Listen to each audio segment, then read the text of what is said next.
السلام علیکم ورحمۃ اللہ وبرکاتہ۔ میرے اس اسلامک چینل کے ناظرین آپ سب کو خوش آمدید و مرحبا کہتا ہوں۔ آج انشاءاللہ عز و جل یہ حدیث پڑھوں گا کہ افطاری کی دعا۔ حضور علیہ السلام جب روزہ افطار کرتے تو کون سی دعا پڑھتے؟ آئیے حدیث سماعت فرمائے۔ قال ابن عمر رضی اللہ تعالی عنہما كان رسول الله صلى الله عليه وآله وسلم إذا أفطر قال ذهب الظمأ وابتلت العروق وثبت الأجر إن شاء الله۔ یہ اس حدیث کا ترجمہ سماعت فرمائیں۔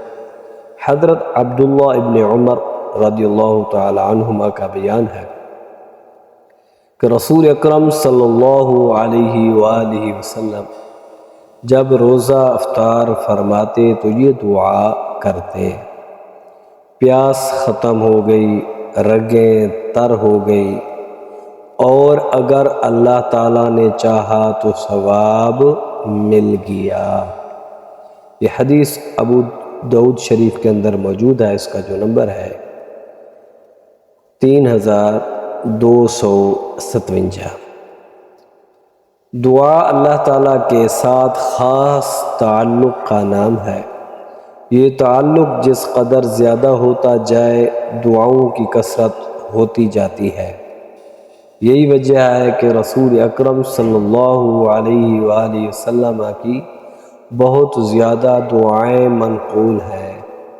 خوشی، غمی، حصول نعمت یا اس کے علاوہ کوئی بھی موقع ایسا نہیں جس کے متعلق نبوی دعا موجود نہ ہو۔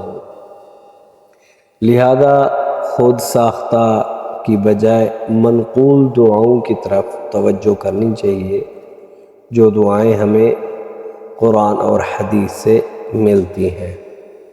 تو یہ بھی دعا ہے، اور جو ہم روزہ افطار کرتے ہیں اس وقت جو دعا پڑھتے ہیں وہ بھی ہے۔ تو یہ نہیں سمجھنا کہ یہ دعا، کیونکہ کبھی یہ دعا حضور علیہ السلام افطاری کے وقت مانگتے تھے، کبھی وہ دعا پڑھ لیتے تھے، وہ بھی حدیث سے ثابت ہے۔ تو دعا ہے اللہ تعالی ہم سب کو سارے روزے رکھنے کی توفیق عطا